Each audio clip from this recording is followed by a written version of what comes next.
विश्व के सबसे बड़े लोकतांत्रिक देश भारत में 18वीं लोकसभा के चुनाव का बिगुल बज गया है। चुनाव आयोग ने 7 चरणों में मतदान कार्यक्रम जारी कर दिया है। 4 जून को मतगणना की तारीख तय की गई है।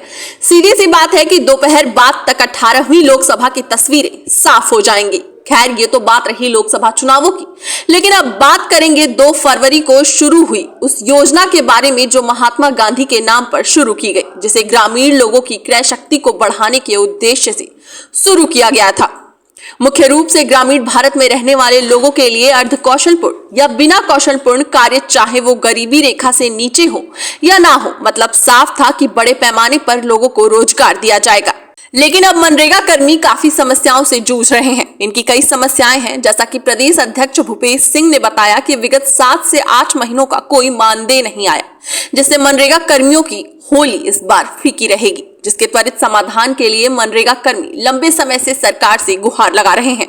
मांगे ना पूरी होने के कारण मनरेगा कर्मियों ने ब्लॉक स्तर और जिला स्तर पर आंदोलन किया, लेकिन अभी तक इन कर्मियों की समस्याओं का कोई हल नहीं निकला। बीते 4 अक्टूबर 2021 को मुख्यमंत्री के द्वारा डिफेंस एक्सपो वृंदावन योजना लखनऊ सम्मेलन में मनरेगा कर्मियों के हित में कई घोषणाएं की गई थी, लेकिन 2 वर्ष बीत जाने के बाद भी उन घोषणाओं पर शासन द्वारा कोई आदेश निर्गत नहीं किया गया है। मिला तो सिर्फ और सिर्फ आश्वासन। ऐसे में बड़ा सवाल अब ये उठता है कि क्या चुनावी दौर बीत जाने के बाद भी क्या मनरेगा कर्मचारियों के हाथ खाली रह जाएंगे? क्या आचार संहिता लगने के बाद जिन मनरेगा कर्मियों के चेहरे मायूस हैं, उन पर सरकार या सरकार के आला अधिकारियों की नजर पड़ेगी, या इस बार भी मनरेगा कर्मचारियों को सिर्फ आश्वासन की गोलियां ही दी जाएंगी?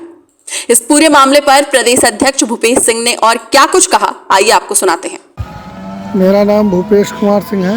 मैं प्रदेश अध्यक्ष उत्तर प्रदेश ग्राम रोजगार सेवक संघ, प्रदेश संयोजक मनरेगा कर्मचारी महासंघ, ग्राम रोजगार सेवक संघर्ष समिति का संरक्षक मंडल हूँ। उत्तर प्रदेश में मनरेगा कर्मचारी जो 42,000 हैं, जिसमें से 35,246 ग्राम रोजगार सेवक हैं। इन कर्मचारियों को पिछले 6 से 8 महीने का मानदेय नहीं मिला है। होली जैसे त्यौहार भी फीकी बीत रही है। भारत सरकार ने 242 करोड़ रुपए स्वीकृत करके दे दिए हैं, तब पर भी ग्राम्य विकास विभाग के हमारे अधिकारी गणों द्वारा मानदेय का भुगतान नहीं किया जा रहा है, जो बहुत ही अत्यंत ही दुखद है।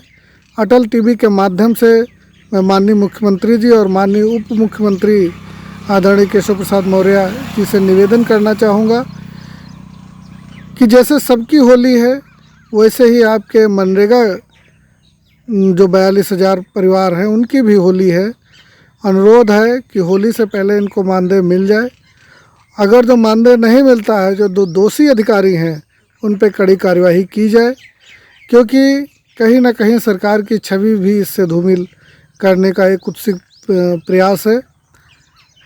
और जब हम लोग मानदेय की बात करते हैं या अपने अधिकारों की बात करते हैं, तो विभाग द्वारा पत्र जारी किया जाता है कि 30 और 31 जनवरी को जो लखनऊ ज्ञापन देने आए थे, उनकी सूचना उपलब्ध कराएं। इतना ध्यान अगर जो मानदेय देने पे किया जाए तो हो सकता है अब तक मानदेय मिल चुका होता। लेकिन मैं माननीय मुख्यमंत्री जी से निवेदन करना चाहूँगा कि यह जो प्रयास चल रहा है कि जो लोग धरने में गए थे उनकी सूचना मांगी जाए, सूचना मांग करके क्या करेंगे क्या नहीं करेंगे ये तो समय की बात है, लेकिन मानदेय देने के लिए होली सबकी है। और मैं अटल टीवी चैनल के माध्यम से मैं सभी को होली की बधाई देना चाहूँगा। और मनरेगा कर्मचारी बिना मानदेय की फीकी होली मनाएंगे, क्योंकि बहुत ही स्थितियाँ ख़राब हैं। कई साथी इस बीच में हमारे एक्सपायर भी हो गए हैं, जो बहुत ही दुखद है। मैं पुनः माननीय मुख्यमंत्री उप मुख्यमंत्री जी से निवेदन करना चाहूँगा कि भारत सरकार द्वारा जो 242 करोड़ रुपए दिए गए हैं, उससे तत्काल मानदेय का भुगतान कराया जाए। और जब तक पूरा मानदेय का भुगतान हो जाए तब तक किसी अन्य मद में खर्च ना किया जाए। यही मेरा निवेदन है, यही मेरा आग्रह है। आप सबको होली की बहुत बहुत शुभकामनाएं। धन्यवाद।